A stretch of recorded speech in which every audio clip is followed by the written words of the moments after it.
All right, so the plan for today, guys, we're going to cover kind of two things today. I'm just going to quickly review this v equals d over t stuff, especially the vector part of it, where we're dealing with now direction matters.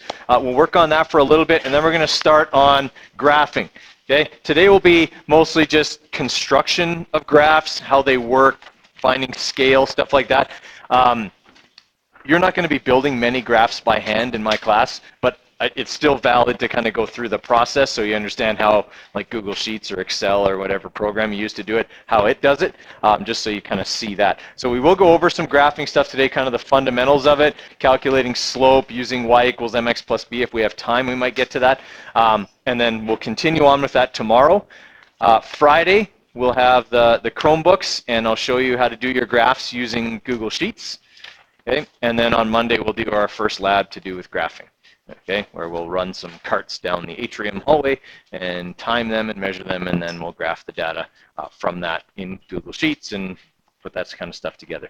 Okay, because graphing is like essentially one of the universal science skills. Doesn't matter what science you go into, you have to be able to build, read, interpret, and calculate stuff from graphs. Okay, and like on the last physics diploma exam, out of the 50 questions, there were probably 10 that involve graphs, 20% of the test, okay, that involve graphs. So it's a big deal. You got to be able to interpret and read graphs, okay, and it's not like it's that hard, and you've taken a little bit of it in math already, so we just kind of go over it from a science perspective. All right, review here, okay, of the v equals d over t, where direction sometimes matters, sometimes it doesn't matter. Okay, we got a person riding an elevator. They go up 26 floors or 260 meters, and then they descend 150 meters. All right, so essentially when we have a question that gives us different directions, we draw what's called a vector diagram. Okay, in a vector diagram, you represent the different parts with arrows. Okay, I have this first arrow pointing up to represent the 260 meters up that the lady traveled upwards. Okay, then after that, they came back down 150 meters. Okay, and I would put beside that 150 meters. Now, it's roughly to scale. I didn't measure it, okay, but it's roughly to scale. The 260 meter line is longer than the 150 meter line. Okay, and that's as accurate as really you need to be. Okay, if I made the 150 line half as long as the 260, that might give me problems because then it's not quite long enough, but this is good enough, okay, as long as it's approximately to scale. All right, so that shows what's happened. Here's where she started, and here's where she finished, okay? So if I add these two numbers together, what's that going to give me? The total distance traveled, because it's just adding them together. It's not taking into account that they were in different directions. Okay, so that would be a scalar thing. I would need that for part one, okay, because in part one, they want me to calculate the elevator's speed over the whole trip. Okay, that means total distance over total time. Okay, what is the area here between the two black lines represent? Displacement, right? Okay. That's going to have a direction on it. It's going to be X many meters above ground level, because that's where I started, or above the starting point, something like that. Our vector would be up or above. Okay, so 260 minus 150 should give us 110, right? Okay, 110 meters up. That would be my displacement. Okay, so sometimes, especially if you're a visual person, drawing the diagram is a lot more helpful in being able to see it. And when you get to physics 20, okay, these become a bit more complex in that, you know, we might have one that's, let's say 100 meters at,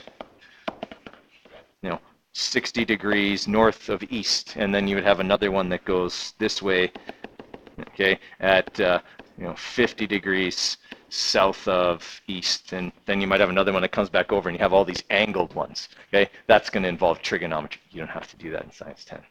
Okay, but the principle is still the same. I drew the second vector as an arrow, and I put it on the head of the first. So it's almost like I'm drawing a trail, okay, that the person or object followed. Okay, that's what this diagram is doing. I just drew a trail that object was following. Okay, and if you're a visual person, sometimes that helps you to see the question a little bit better. All right, so if I want to calculate the average speed of the person in the elevator, Okay, I need total distance over total time.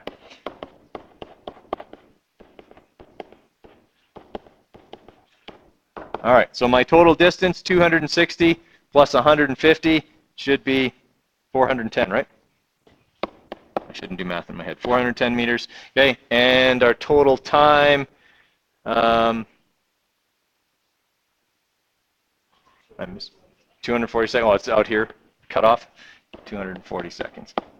Okay, so if I take those two numbers and divide them, okay, then I'll get my 1.71 meters per second up.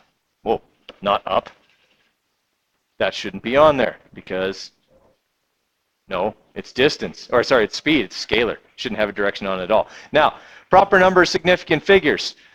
We should probably have 3 here, right? Because this has got 3, that one's got 3, and the 240, I assume, had 3, right? Okay. So we have 3 significant figures for our answer, so 1.71. Now, what's the woman's velocity? Okay, so we've got 110 meters up as our displacement. Average velocity is total displacement over total time. Okay, so we said our total displacement was 110 meters up, and our total time is still 240 seconds. When we do that, we should get 0.458 meters per second up again. We got to have 3 significant figures. That's what all of our numbers that we were given had. That significant figures thing ringing a bell from yesterday. Okay. All right. So I'm going to give you probably about another, let's say, 15, 20 minutes. Okay. I'd like you working on the back side of that sheet now. Okay. If you're not done the front, do it some other time. It's still valuable to do, but let's work on some vector ones from the back side of the sheet for a little while. Okay. And I'm just going to grab the graph paper and stuff that I copied for you that was taking forever. All right. So on this one here, okay, we're not given the displacements right off the bat, so we can't draw the nice diagram that I showed you on number 1. We will be able to draw it in a minute, okay, but first we do need to break it down into its 2 parts. Okay, so the question is asking for the total displacement of the aircraft, but then it's asking for its average speed over the whole trip. Does speed care which direction it goes? No, it doesn't. Okay, so the first one here, we have a velocity of 350 kilometers per hour east. Okay, and it does that for 45 minutes. Do my time units match? I have kilometers per hour, and then I have a time in minutes. That's no good. I can't take minutes and hours together. But how many hours is 45 minutes?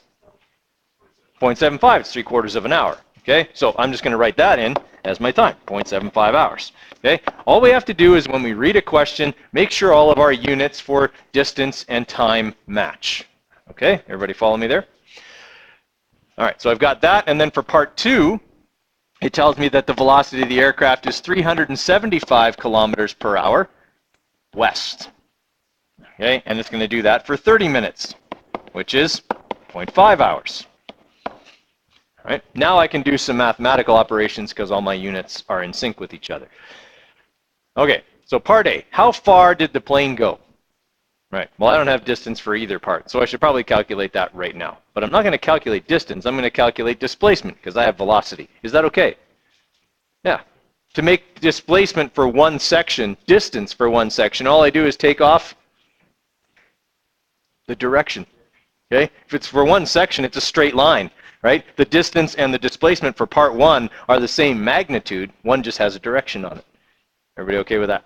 Okay, so D equals V times T, right? So that's going to be 350 times 0.75.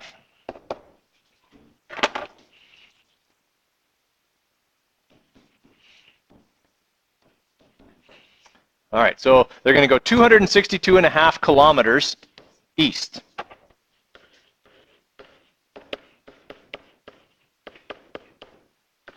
All right, so I've got my displacement. Now I also have my distance in the back of my head. I know it's 262.5 kilometers. Okay, displacement for this part, V times T again, 375 times 0.5.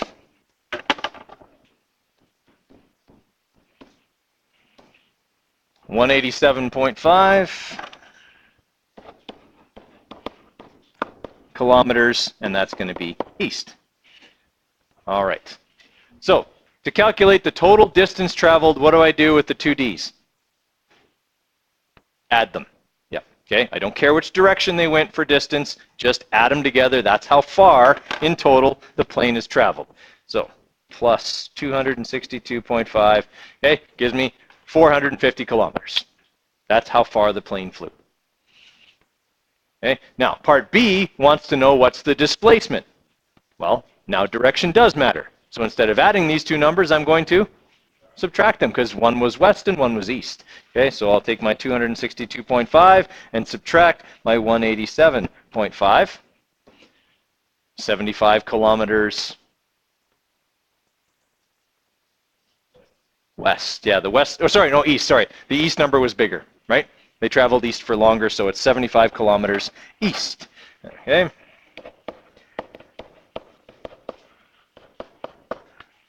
Okay, the last part of that is, what's the plane's average speed for the entire flight? Average speed needs distance or displacement? Distance. Okay, I already calculated that. Okay, it was 450. Okay, so to calculate average speed, I take my 450 kilometers and I divide it by the total time. 3/4 plus 1/2 is 1.25 hours. Right? Everyone okay with that? Okay, so when I do that, I should get my 360 kilometers per hour. Okay, so that question, I mean, mathematically, not all that difficult. The trick is the units. That's what usually messes people up on that one, is not realizing, oh, I had minutes, not hours, and hours, they have to match. Here, question.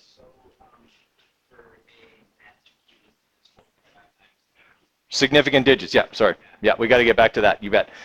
So for our first one here, okay, if we look at all of our numbers, 45 minutes has how many significant digits?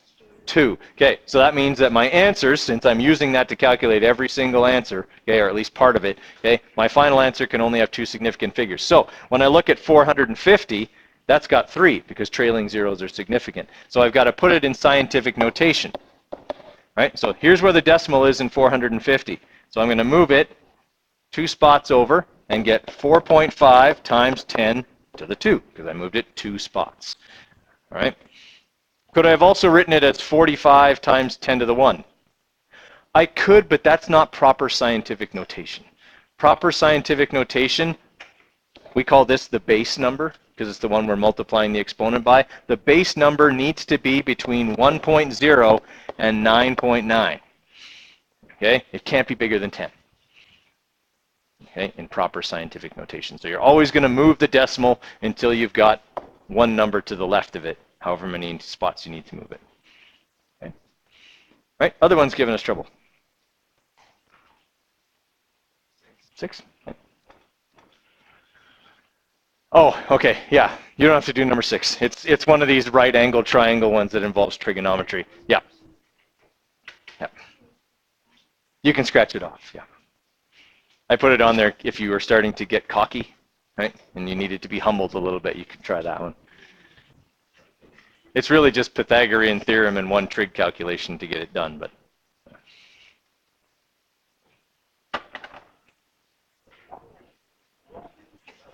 Okay, so purpose of a graph, okay?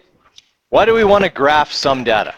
Well, a graph is a nice, quick visual representation of a lot of work.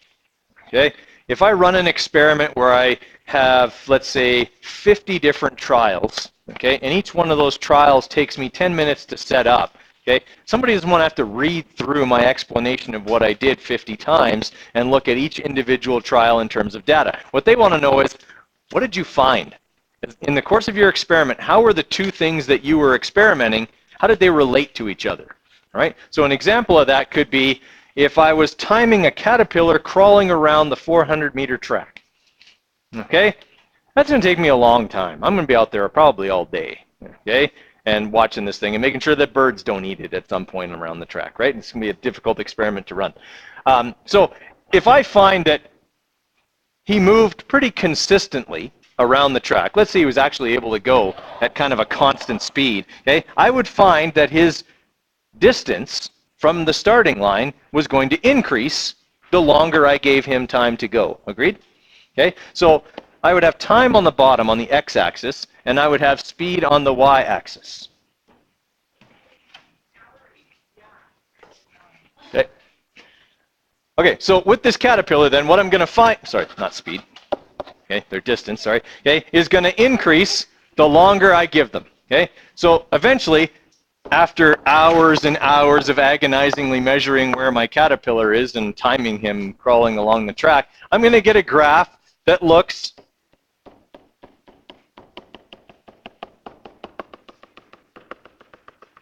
pretty much like that, right? Okay. They probably would be smaller, but I can't make smaller dots with my pen. Okay, so he's essentially traveling at a constant speed all the way along. Okay, the graph, in one glance, I can see that this thing traveled farther every second, just by taking a quick look at that graph. So it gives me a quick representation of an experiment that may or may not have taken a very long time. Imagine you were measuring the growth of a giant sequoia tree over 80 years. Okay, that's a long experiment, but this graph shows it to you like that. No, the person who did the experiment probably isn't around anymore, but okay, at least we have their data. Okay, their data lives on. Okay, and it's readable in 1 second. There you go, your whole life's work in 1 second. Okay, would be one graph. All right, so that's the purpose of a graph. It does very clearly tell us the relationship between the two variables you're experimenting on. Okay, everyone okay with that? All right, so to build a graph, okay, obviously you need two axes, and your graph also needs a title, right? The nice thing about using electronic methods of building a graph is that usually they like cue you to, do you want a title? What would you like your title to be? So you don't forget to do it, because title is like the thing people forget to put on their graph all the time. Okay, now a graph should have a descriptive title that says something about what you are measuring. Right? This one isn't great. It says time versus speed for an accelerating vehicle. Okay, so I know it's a vehicle. That's nice. Okay, I know it's accelerating. That's pretty good. Okay, but you might want to mention something about the experiment in there, like, you know, for this lab or for this experiment or something like that as part of your title as well. The thing you don't want to write is this.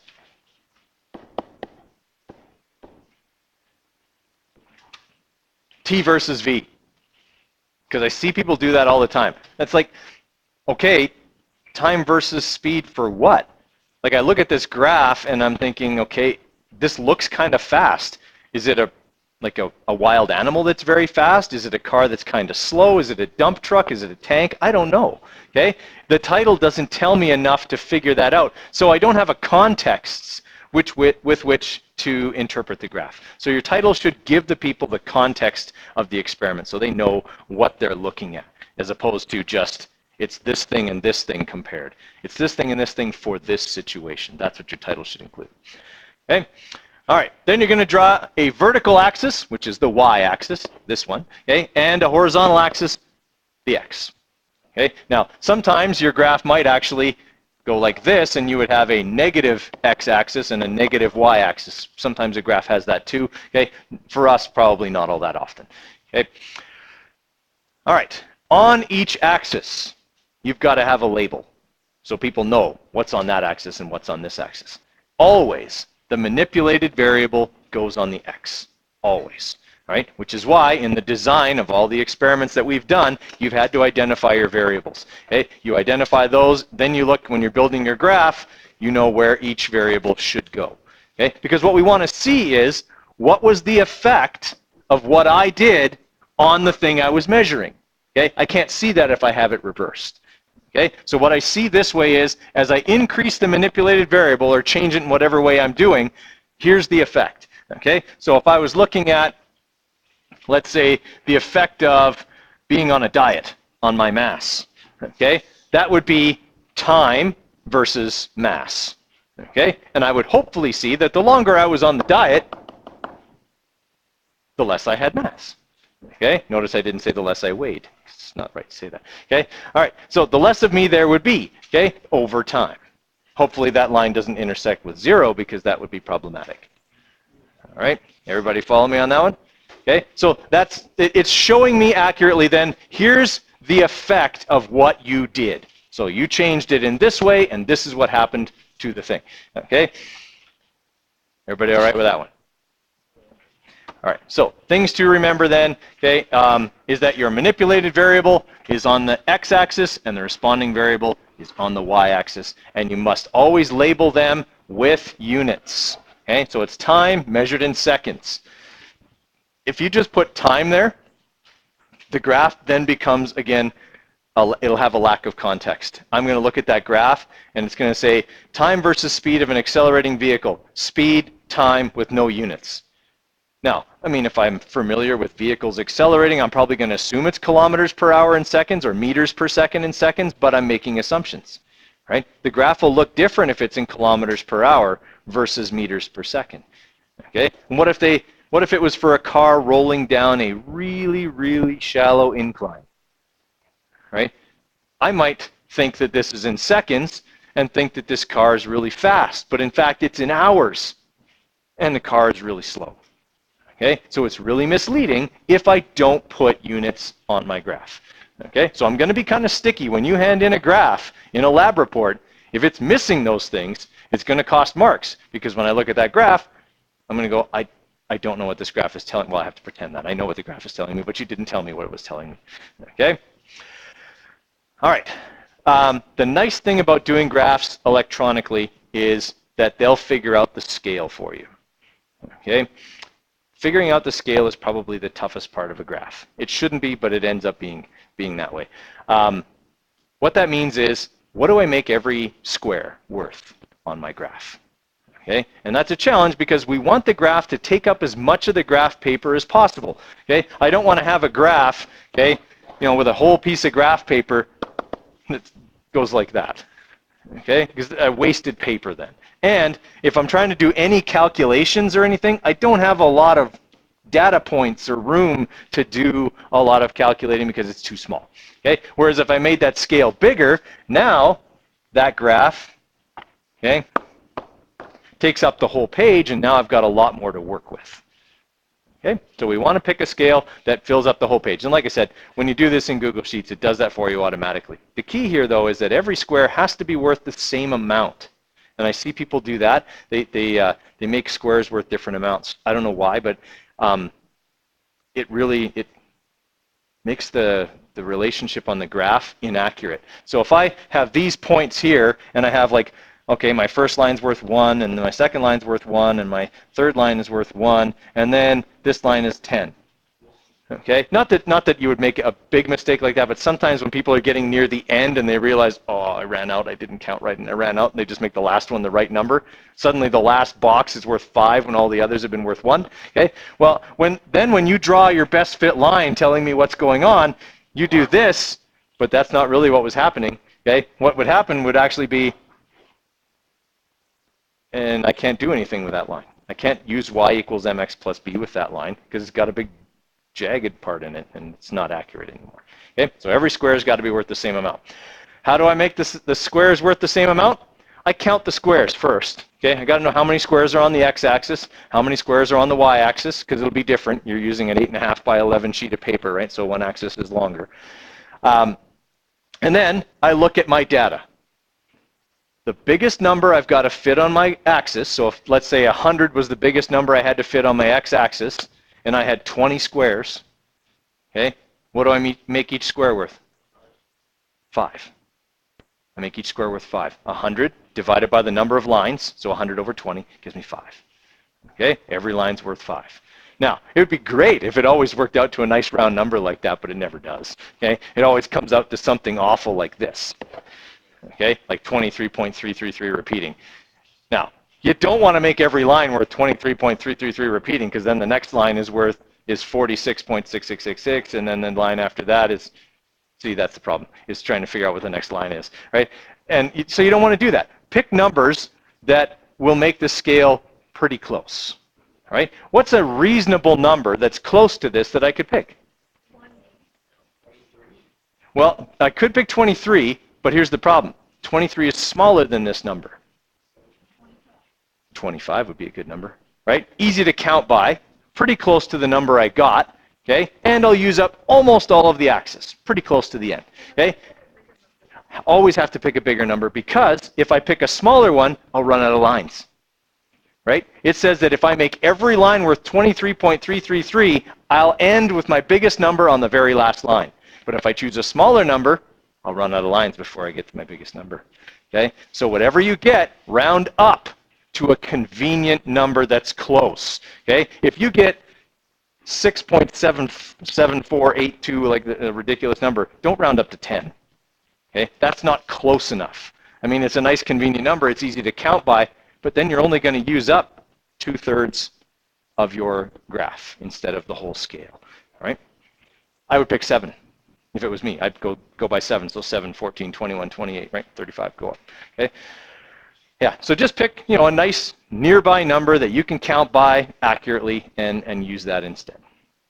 All right, so that's what they're saying here in step number 6. That's how you figure out your scale. Okay, for today, we'll have to do a couple of those where we figure it out manually, but again, once we start doing electronically, Google Sheets will do that for us. When you actually draw the scale, and again, it's not something we're going to do often, you don't want to have the numbers really crowded like this, right? Especially if you have penmanship like me. Okay, because it gets really messy and really hard to read. You don't have to write a number for each line. People will know what your scale is even if you skip some. Okay, people look at this scale, they know it's the same scale as this one. Okay, they know every line's worth 25. We just didn't write every number, and it's a lot neater in appearance. But again, making a graph by hand is kind of becoming a dead skill, right? It's becoming like 8 tracks and CDs and things like that nobody uses anymore. Cassette players are still cool though. Okay. There was nothing like running with a Walkman, as long as you had 8 batteries in your pocket. Okay, because if you went for a longer run than 45 minutes, you had to put another 4 AA batteries in the thing. What?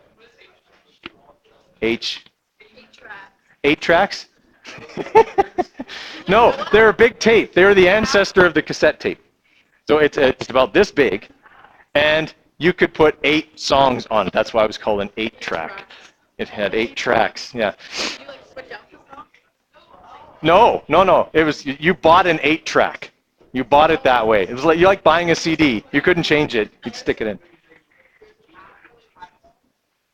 Okay, now that we're off of antiquated technology like 8 tracks, okay, when you draw a graph by hand, which again, we're not going to do a lot of, okay, you always do it in pencil, because the last thing you want is to be 2 points from the end and make a mistake in pen. Okay, and then you get to start over again. So always do it in pencil so you can erase any mistakes. Okay, they say to draw a circle around each point. I disagree. Okay, Google Sheets and all of our other programs don't draw circles around their points. So they're saying draw your points and then draw a circle around it to indicate that it could be anywhere within that circle. You're not really accurate in where you put it. And there's a certain amount of truth to that, but you don't use a circle for that. If you really want to put in that I might not have put this in the right place, you use something called error bars, okay, which look like this, and that indicates that it could be anywhere within this area, okay? But again, you're not going to have to do that because we're not going to be plotting them like that. So we just plot the points, okay? All right, your graph obviously has to have an origin, okay, where both the y values and the x values are 0, so point is 0, 0, okay? Does that mean that all of your stuff has to start there? Nope, your data may not start there. Lots of times it doesn't, okay, and that's okay, but you do need to have that spot on your graph just as a reference.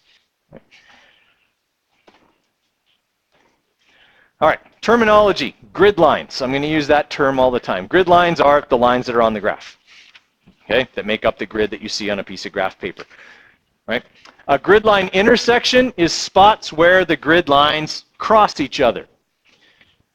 These are valuable because I'll know the exact value for y and the exact value for x at those points, okay? Because I can follow. So if I'm looking at, let's see if I can blow this up and not have it get all wonky.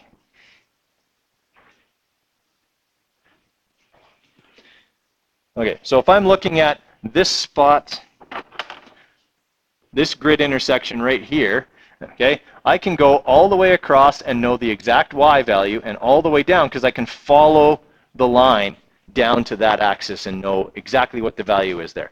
But if I've got a point that's kind of in the middle, like this one is, I can't do that. So as I come across to here, I'm guessing. Right? I'm estimating where that spot exactly is. So grid line intersections are nice for things like finding the exact coordinates of a point or using it for an old-fashioned rise over run slope calculation. Okay.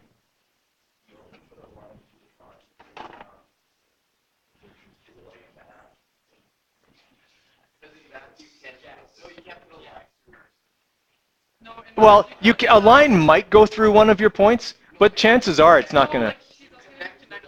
Oh, no, don't connect the dots. Well, yeah, I mean, if you get a perfect linear relationship where, you know, your values go 2, 4, 6, 8, you know, then, yeah, when you draw your line, it's going to go through every single point. That never happens, okay? Like in an experiment, like when we do on Monday with the carts, that's not going to happen, okay? We're going to get data for these carts, and, you know, the floor is not perfectly level, so they you know, speed up, slow down, they turn a little bit. We try and keep them on track. Their speed isn't perfect. It's generally consistent, but it's not perfect, right? No, you're going to draw a line. Okay, well, actually, Google Sheets is going to draw it for you. But the chances are is that the best fit line you draw may not touch any of your points. Okay, I'm not saying it can't. If it goes through them, wonderful. If it doesn't, that's just fine too. Okay, just don't make the effort to make it go through your points. Okay, connecting the dots is not going to make a pretty picture. Okay, and it's not going to do anything mathematically for you either. Okay, in that case. All right. Drawing a best fit line. So that's kind of what we were just talking about here. If I've got, let's say, well, go back. Okay, so let's say I'm using my caterpillar graph here. Okay, and I want to draw a best fit line. I don't draw it freehand. Okay, it has to be drawn with a ruler, or if you have a smartboard, with the line tool. Because you can't use a ruler. I found that out the hard way. First few times I taught this lesson when I first got the smartboard, I stuck the ruler on there. It just doesn't work. It wants to draw a line where the ruler touches all the time. It doesn't work. So that's why there's a straight line tool. Okay, so here's what I do. Okay, when I'm drawing my best fit line, I want my best fit line to follow the general trend of my points. The general trend of these points is upwards. Okay, now, are some of my points below the line? Yeah. Are some of my points above the line? Yeah. About the same amount. That's not a hard and fast rule. Okay. But in this case, it's a decent one to follow. And some of them are pretty close. Even a few of them ended up on the line. Great. Okay. That's a pretty good best fit line. Right. Now, if I ever ask you to draw a best fit line, and I'm probably not going to do that, okay, but the way I mark it, or used to mark it, was I would draw 3 lines on a graph. Okay. So I would graph the same data as you. I would draw a perfect line, because I can do that, a perfect line, okay? And then I would draw one that I thought was just a little bit too steep and one that was just a little bit too shallow, and then I accepted any values in between, okay? So I kind of that's how I would gauge a margin of error for everybody draws a slightly different best fit line. If we all drew a best fit line of exactly the same data, we would have slopes that are similar but not exactly the same, okay? And that's fine. Everyone's going to do that, okay? The beauty about Google Sheets is you can just say, put a linear fit on here, and it does it. But it draws it mathematically. It takes all the values and figures out what it should be using y equals mx plus b, and then draws a very accurate best fit line. Okay? And it'll even spit out the slope for you, okay? Which is really nice. All right, so does everyone follow how you draw a best fit line? Okay, pretty straightforward. All right. Calculating the slope of a best fit line. Okay, on the sheet you have there, they talk about using rise over run. Okay, so when you're using rise over run, what you need are 2 points. Where do those 2 points have to be? Well, they need to be hopefully on a grid intersection, but they have to be on the line. I can't use this point and this point to calculate the slope of my best fit line because they're not on it. Okay? If I draw a line that connects those 2 dots, it's got a different slope than that line does. Right? It's steeper. That's not an accurate representation of the slope of the line I drew before. Okay? So I need to find points that are on the line. They don't have to be points I plotted. because I didn't get very many points that I plotted to actually be on the line. So what I would do then is look at my grid lines. Okay? And I want to find spots where my best fit line happened to go through grid intersections. Because again, the nice thing about a grid intersection is I can follow that line right across to the y-axis and know the exact value, and down to the x-axis and know the exact value. And I can do that up here as well. Okay? And then from there, you can do this. I'm sure you've probably seen this, right? Where you go slope equals rise over run. Okay? And that means y2 minus y1 over x2 minus x1. Is that familiar to people? Okay. So it's okay to do slope that way, but it's only going to get you slope. That formula isn't going to get you anything else. Okay? So I tend not to focus on it very much. Okay? I focus more on this formula. Okay? Y equals mx plus b. That formula, once I have m, will allow me to extrapolate for points beyond my graph. Okay? It will allow me to easily calculate values on or off of my graph. Okay? And that's why I focus more on this one. And here's why it's exactly the same as that formula in terms of calculating slope. Okay? So for this, this value here would be y2. This would be y1. Okay? Because this one happens first and that one happens second. And same here, x1 and x2. Okay? So that's where I would get those values from. Okay? What do the values in here mean? What's y? Okay, m's the slope. Okay, y is the y value of any point on your line. And I have a couple of those. Okay, x, same thing. The x value of that same point. All right? And then b is my y-intercept. That is, where does my best fit line cross the y-axis? Lots of times it's 0. Lots of times it isn't. Okay? Everyone okay with that? All right. So let's say that my best fit line here crosses the y-axis at, let's say, a value of like 1. Okay? I know it looks like it's pretty close to the origin right now, but let's just say it isn't. Let's just say it's 1 because I have a big scale or something. Okay? All right. If I want to solve for slope, I have to manipulate this formula using my 2.5 rules of algebra we went over the other day. Okay? The 2.5 rules, just as a reminder, if I want to move something, I do the opposite. What I do to one side, and then move what's not attached first. That's the half rule that comes into play now. Okay? I'm trying to solve for m. What's not attached to m? B. Okay. How do I get b over here? Minus it. Okay. So I'm going to go y minus b equals m times x. How do I get x over? Okay. Divide by x. All right. So that's how I calculate slope using this. It's exactly the same. Because what I'm doing is taking a y value and subtracting another y value. Okay? My y-intercept, whatever it happens to be.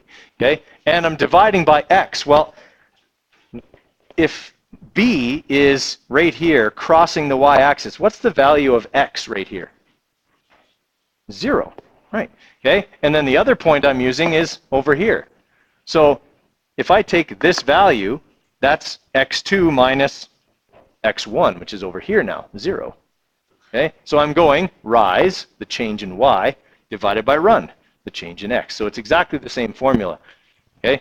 You're still using rise over run when you manipulate y equals mx plus b. The value of using y equals mx plus b is you can get Google Sheets to spit that formula out for you. Okay? Excel will spit it out. Google Sheets will spit it out. Okay? You just plot the points, put them into Google Sheets, it spits out a graph, and then it asks, do you want to use the equation for this graph? And you go, yes. Okay? And it'll put it right over here. Okay? It'll have a line the same color as your line, and it'll say y equals some number x plus whatever b is for that particular graph. Okay? Which really saves you a lot of time and effort later and allows you to do some easy calculations about that graph. Okay? All right. Let's build one. Let's build a graph together here. Okay.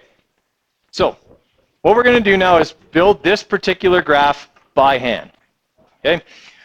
So what we're comparing here is the effect of diameter on circumference. So as I increase diameter, what happens to circumference?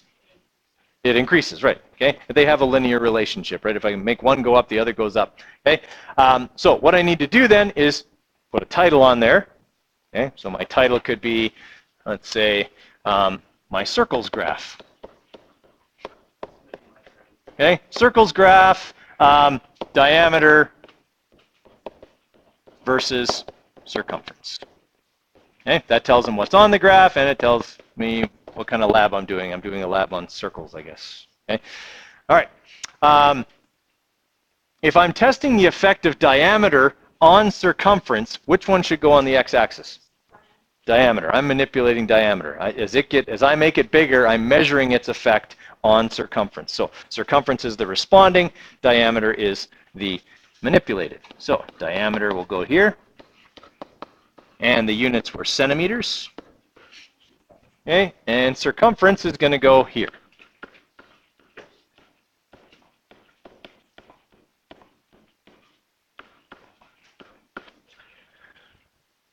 Okay.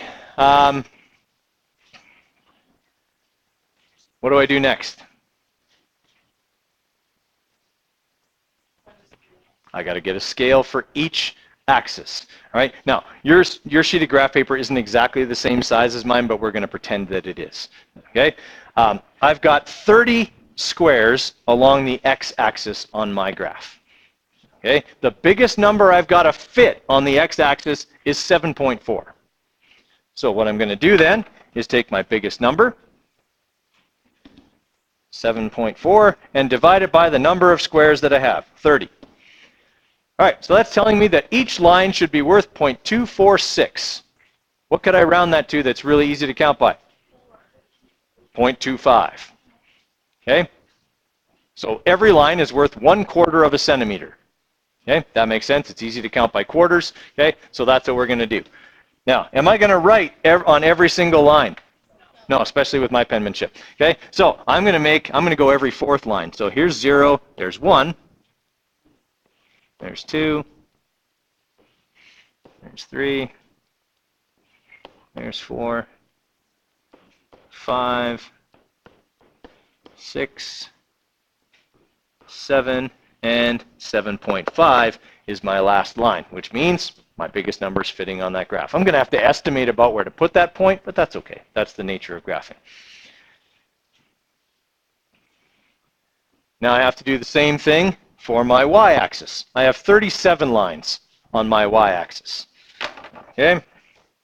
And the biggest number I've got to fit on there is 23.1.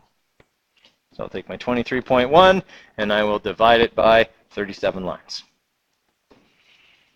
All right, so each one's supposed to be 0.62. That's not a really convenient number at all. Okay?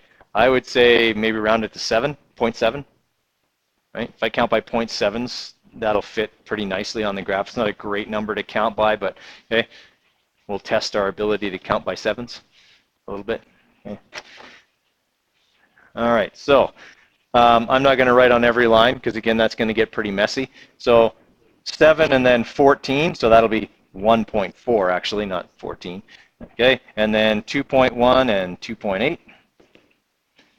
Okay, and then 35 and 42. And then 49 and 56, and then 63 and 70, okay, 77 and 84,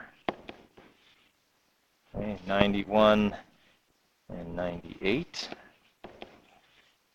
okay, and then 105 and 112, so 11.2 now.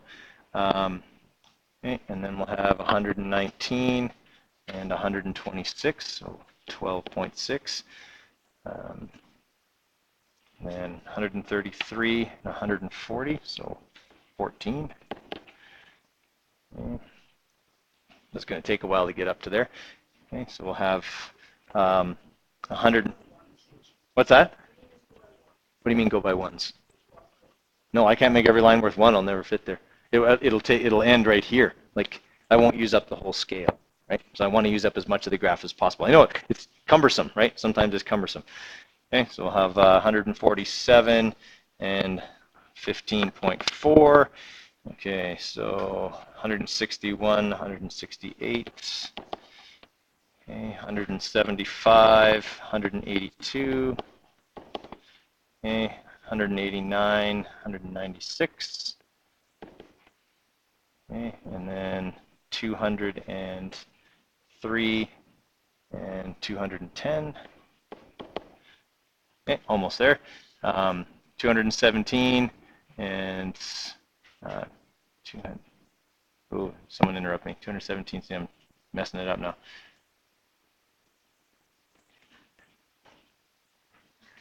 Come on, Codair. Add by 7s here. All right, 217.4. Okay, and then 231. That's perfect. That's right where I'm supposed to end. 3.1. Okay. Okay. It is a lot. Okay, but we want to have as many data points as possible. We want it to spread out pretty well. Okay. So now I need to plot my points. Okay, I've got the scales all built, so now I need to plot my points. Now I'm going to plot those in red just so they show up a little bit better. You'll have to plot them in pencil. Okay. All right, so for a diameter of 1.8, I have a circumference of 5.6. All right, so this is 1.75 right here, so 1.8 is a little bit ahead of that, and then I'll move up to 5.6, which actually happens to be one of the grid lines, so that's okay. There we go. And then 2.8 and 8.9. So 2.8 is right about there. 8.9, that one I'm going to have to guesstimate, so probably right about here. Okay, 3.2 and 10.2. 3.2 would be about there. 10.2 would be about here. Okay, so somewhere in there. 4.4 and 13.8.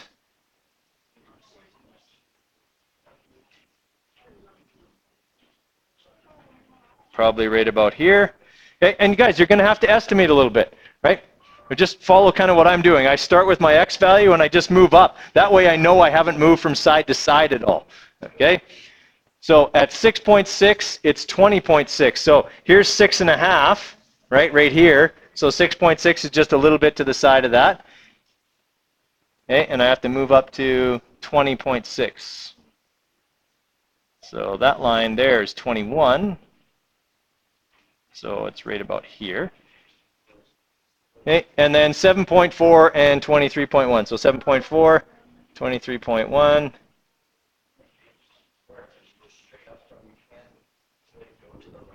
Right, you can't go to the right or left. That's why I kind of keep my pen on there, but I don't press hard enough to make a mark. Okay. You could also use a straight edge, right? Put your phone there or your calculator there and use it to guide you up.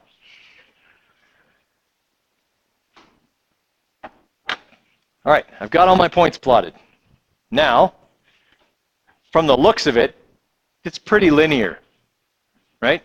Like I could easily make a best fit line that pretty much followed those points, right? It's not exponential where it would be a curve that I would have to freehand or anything like that.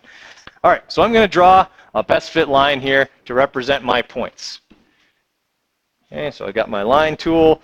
Okay, and the beautiful thing about this is because I can't use a ruler, okay, I use a tool that I can change the line if I don't like how it worked. So, does this line likely start at 0? What's the circumference of a circle with a radius of 0 or a diameter of 0? 0. So it probably does start at 0 then, right? If we're thinking of circumference is pi times diameter, right? It probably starts at 0. So I'll start there. Okay. All right. I'm going to take that line. That follows the trend of my points. Okay. I've got a few that are above. I got one that's kind of below. Maybe I could make that line a tad bit steeper.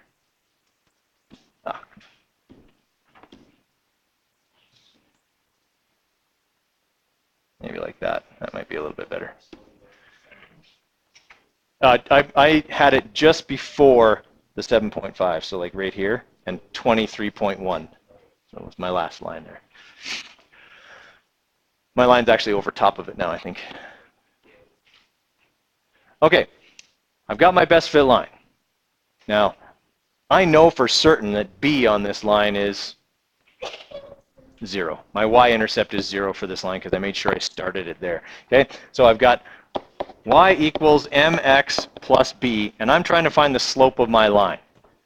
Theoretically, what should the slope of this line be? What do all of those points have in common if I'm comparing diameter and circumference? What's the one thing diameter and circumference need to get each other?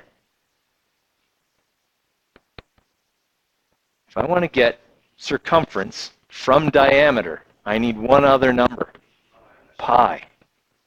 Every one of these points should have pi in common. The slope of my line then should be 3.14. It should come out to that, right? Theoretically, that's what all of these go up by. Every time I change my diameter, the circumference goes up by 3.14 times as much. Okay, every single time. So that's what the slope should be. Let's see if we actually get that. Next thing I need is a grid intersection. I like this one right here. Okay, because I need a y value and an x value from a point on my line. I'm not going to use any of my points because there's uncertainty in where I put them. Yes, sure, this one looks like it's right on the line, but what if I didn't put it in exactly the right place? Okay, I don't want to use it. That looks good. Okay, so I'm going to come over here, and I know that the y value is 19.6, and the x value is 6.25. Okay, because every line was worth 0.25 on my x-axis. Okay, and again, there's the importance of scale, right? Okay, I'm trying to get m by itself, so I'm going to go y minus b, which just happens to be 0, which is nice, makes our life easier. Okay, divided by x equals m. So when I plug in my numbers, I'm going to get 19.6 divided by 6.25. Okay, it's actually 19.6 minus 0, but I didn't bother writing that. Okay. All right, I got a good feeling about that. Come on, turn on.